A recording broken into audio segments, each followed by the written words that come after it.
Well, good morning, everyone, and welcome to Fiber Broadband Association's Fiber for Breakfast. We're now in our first episode of 2024, and hope everybody had a wonderful holiday and a happy New Year's. Before we kick off, I'd like to thank Wesco, the platinum sponsor of Fiber for Breakfast. Last week we saw all 56 states and territories submit their initial proposals to NTIA. So far, Louisiana's initial proposal has been approved. So congratulations, Vineeth and Thomas. And NTI has authorized the first 20% of their $1.3 billion fund. We think Virginia and Kansas should be next to get approved, and we'll work. NTI will work through all those existing 56 proposals. Also, last week, NTI released its approach to the uniform guidance in the BEAD program. And in short, NTI's policy will directionally align with Treasury's approach, which is good.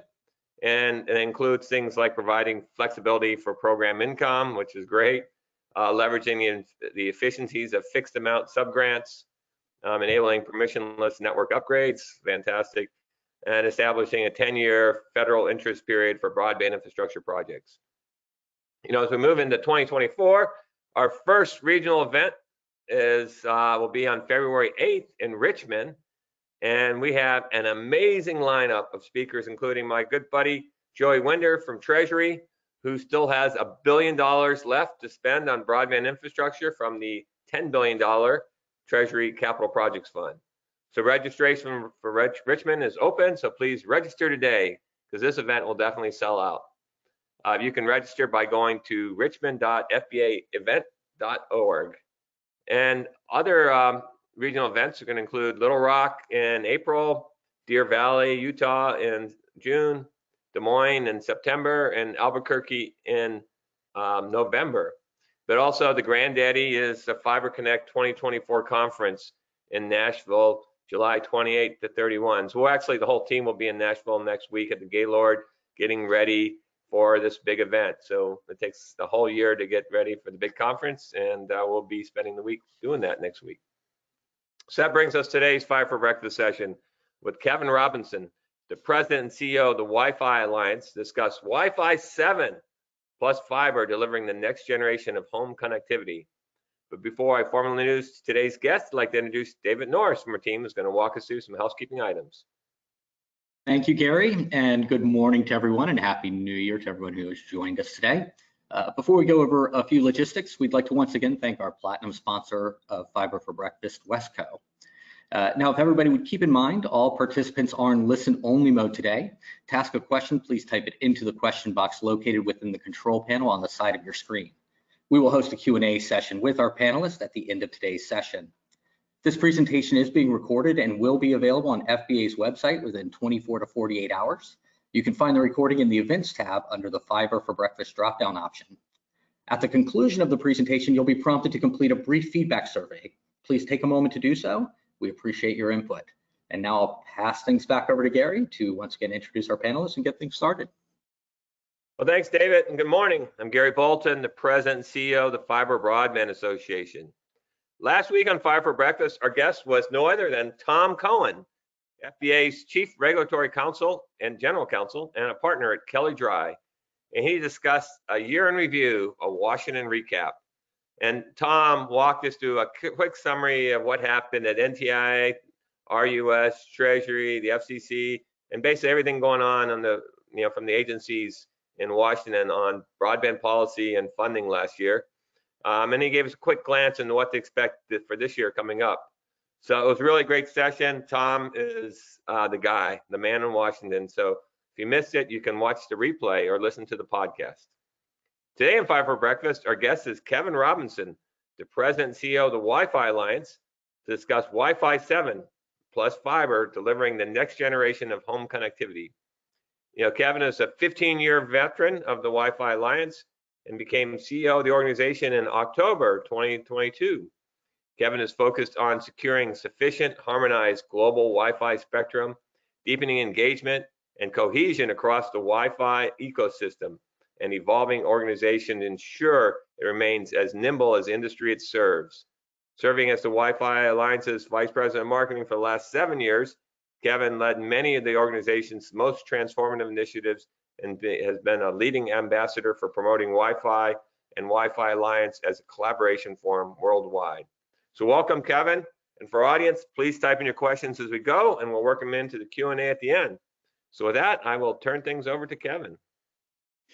Great, Gary. It's a pleasure to be here, and I mean, I'm sure anybody on this call probably appreciates the strong complementary nature of fixed operators and Wi-Fi. I'm sure we could kind of go through all of our analogies, peas and carrots, peanut butter, chocolate, fiber and coffee, whatever, right? But our two industries really are not successful without each other, and that's just a reality. And so I'm going to speak a little bit about kind of what's on the horizon with Wi-Fi in terms of the next generation of Wi-Fi, why that's important to the fiber industry, and maybe some of the challenges, particularly in the regulatory spectrum space, that I think are really important for the fiber industry to be paying attention to, as it ultimately is something that's going to enable you to accomplish your own market and industry objectives through Wi-Fi. So with that, we'll go ahead and jump in just a little bit about Wi-Fi Alliance itself. So we can go to the next slide. Of course, Wi-Fi Alliance is the worldwide network of companies that bring you Wi-Fi. We're coming up on our 25th anniversary. Some of the things that we're really focused on in terms of our mission, of course, driving each subsequent generation of Wi-Fi technology. We are really right on the cusp of Wi-Fi 7, which is the latest generation of Wi-Fi. And so that's just something that's kind of every year that's what we're working on, is always continuing to push the boundaries of what's possible with each generation of Wi-Fi. Increasingly, you're starting to see a focus within Wi-Fi Alliance around improving the quality of service and the customer experience.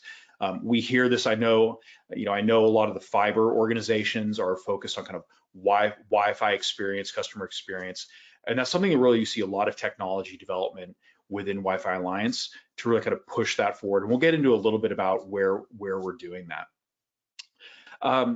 And of course, interoperability is absolutely central to what we do. So Wi-Fi certified is one of the main tools that we use to ensure that devices, whether it's your access points, your gateways, or the end client devices, work well together regardless of vendor. And so while we continue to work on each subsequent generation of Wi-Fi, what you're increasingly seeing is we're not just doing kind of this initial development to get that generation out to the market, but we're making sure that those devices, and as let's say as the broader ecosystem adopts each generation of Wi-Fi, that those devices are maintaining that interoperability promise through Wi-Fi certified. We're bringing in service providers, client vendors, enterprise AP manufacturers, chipset vendors, to really look at what devices out in the field, what does real world interoperability look like, to make sure that we're addressing any of those challenges that operators may be facing. Another thing is integrating complementary technologies. Wi-Fi Alliance has strong relationships with organizations like Connectivity Standards Alliance, which manages the Matter ecosystem, Wireless Broadband Alliance, and other organizations like that, to ensure that it's not just this one piece of Wi-Fi. Yes, Wi-Fi is absolutely essential to connectivity, but it's how Wi-Fi pairs with fiber, cable, how it pairs with mobile networks, with the application layers and service layers that live on top of Wi-Fi. All of those pieces have to work well together to ultimately deliver a good user experience. And then finally, one of the most important focus areas, particularly over the last couple of years, is in the area of spectrum advocacy, regulatory advocacy.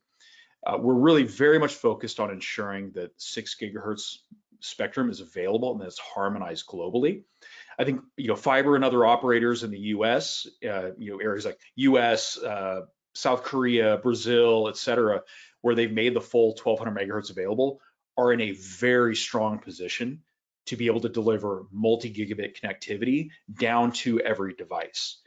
It's important that we start looking at the rest of the world to ensure that they are kind of harmonizing with that, so that, again, these fiber deployments with massive investment are ultimately going to deliver on the goals and the vision of what's expected.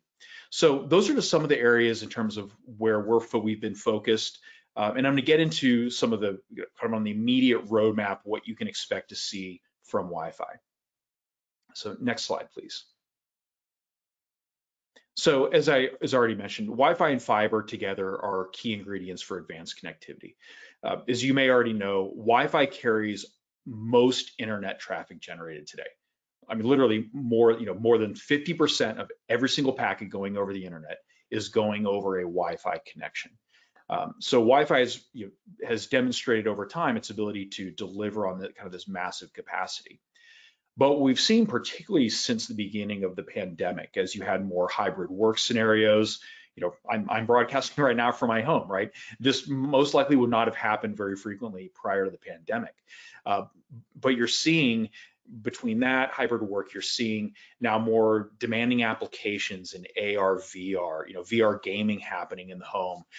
You're seeing industrial IoT that has very, very stringent latency requirements. And many of those networks, of course, being served by fiber as well.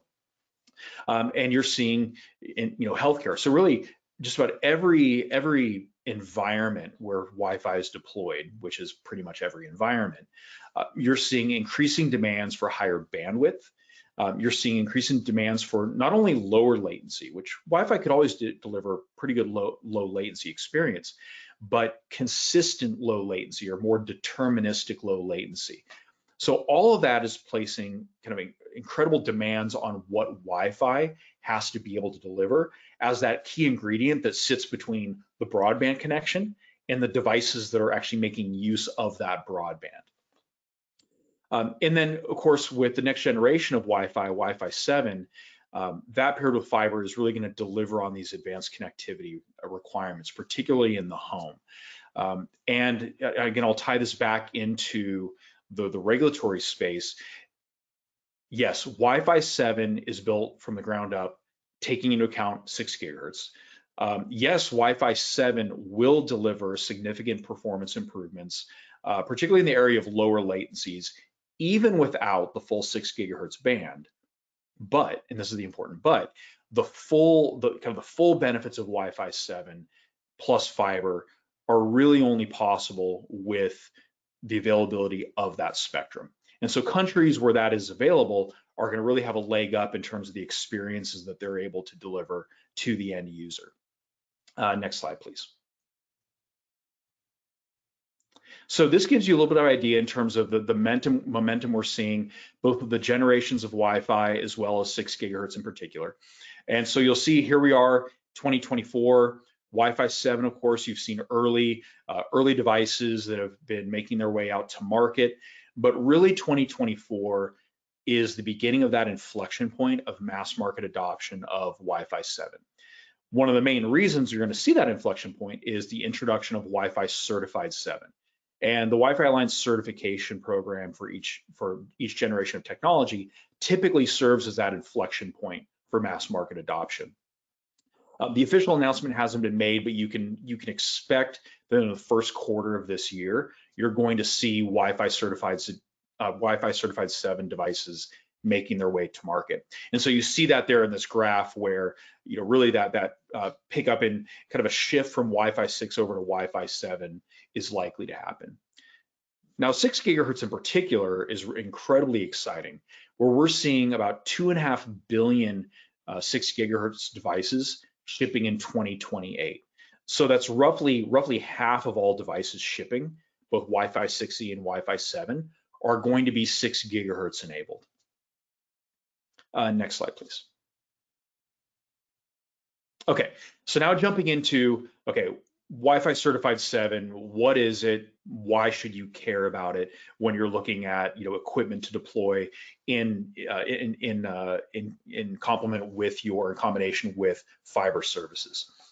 I would say that the kind of the marquee feature that you really hear people talking about is what's something called multi-link operation, or MLO. And that's the kind of that orange one you see in the middle. And what this does, there's really two flavors of it. There's multi-link operation where you're doing aggregation, meaning you're able to take simultaneous connections in the 2.4, 5, and 6 gigahertz bands, aggregate those together, and send data packets simultaneously over all three of those bands, right? So really increasing the capacity of what what is available. This is particularly important, let's say, in a region that may not have the full 6 gigahertz band available. You're going to see aggregation of 5 and 6 gigahertz to try and approximate what might be possible with 6 gigahertz. Now, if you have all 3 bands available, you start to see some really amazing speeds, approaching 40 gigabits per second with Wi-Fi.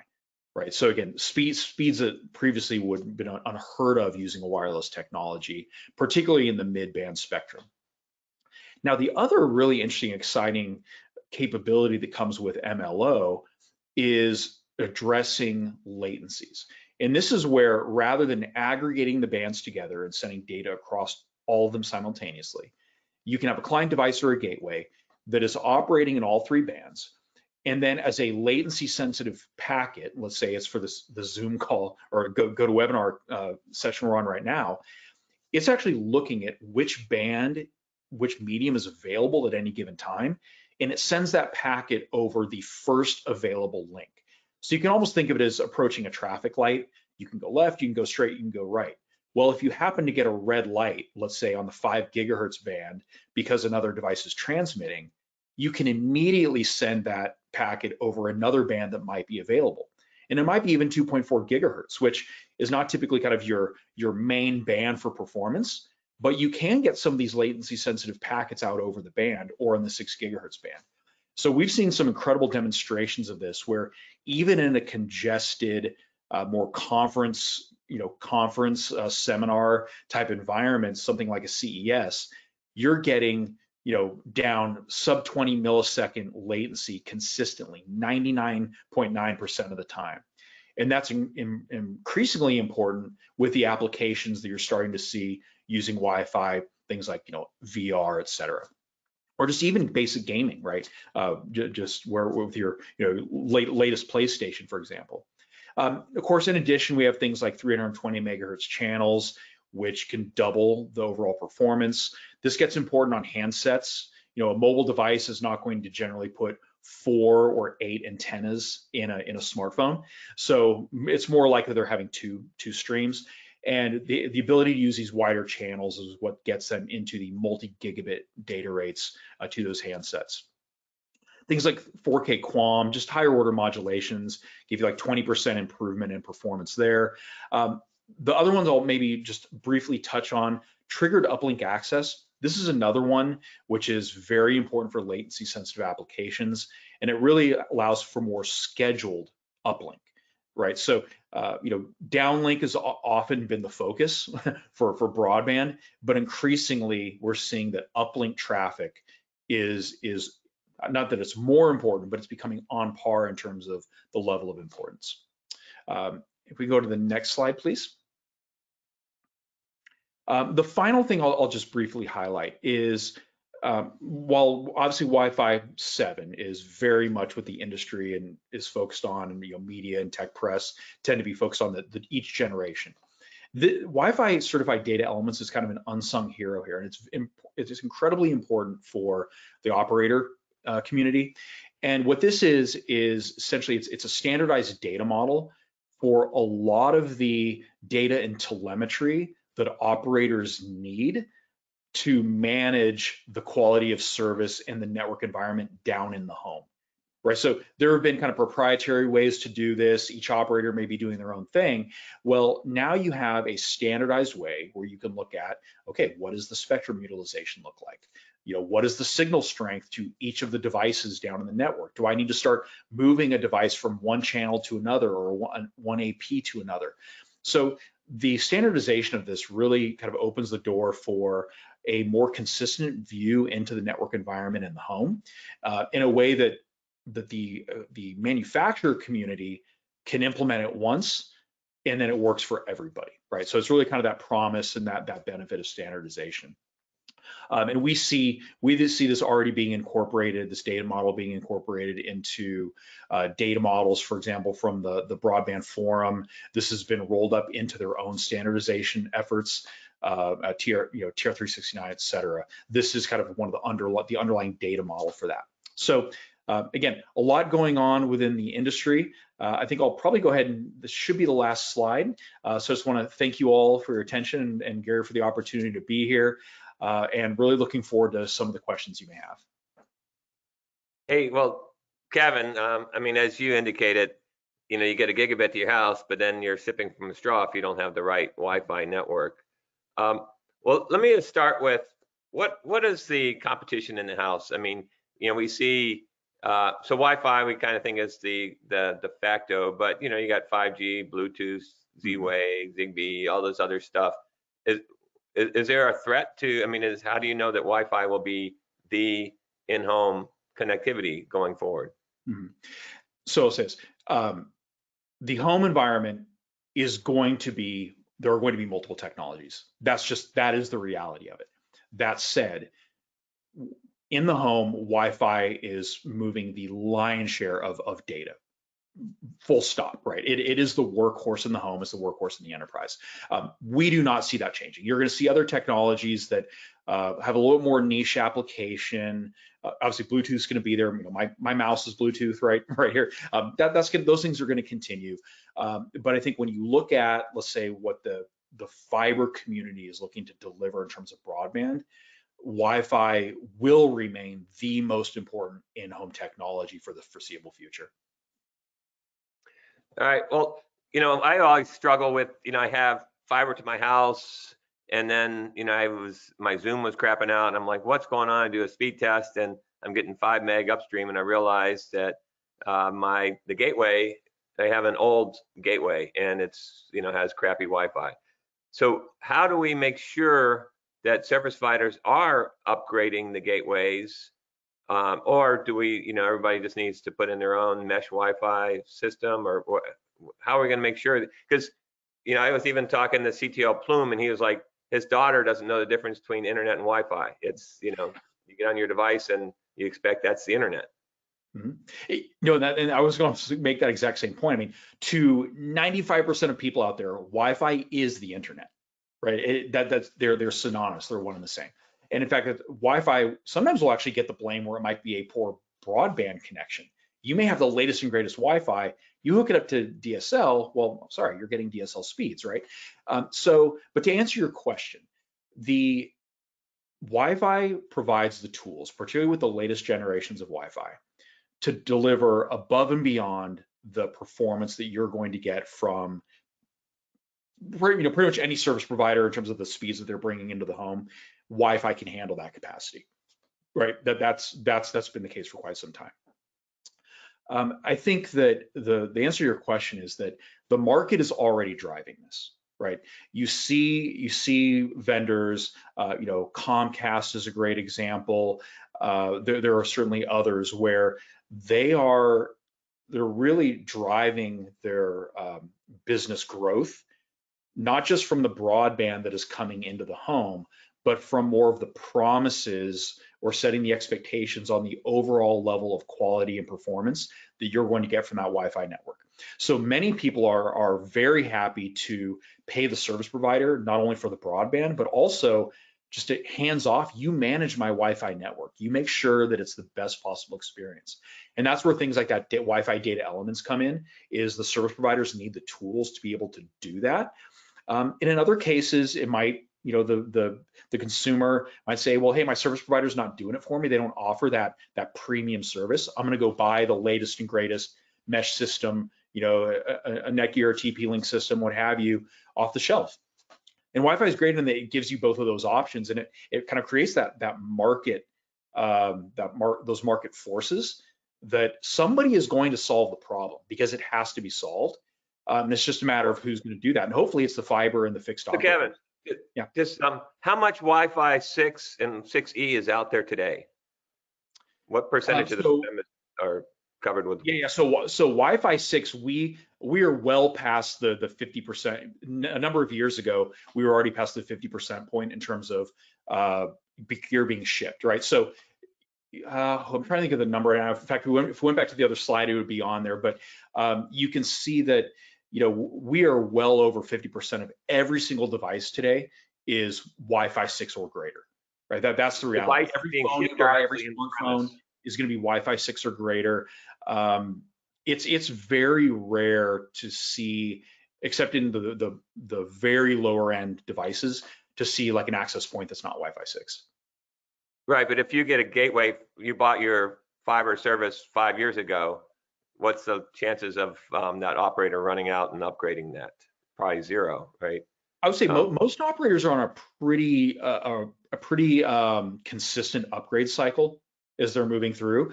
And of course, some of them may sell as a premium tier. Like if you want the latest device right now, they may have, like a gigabit.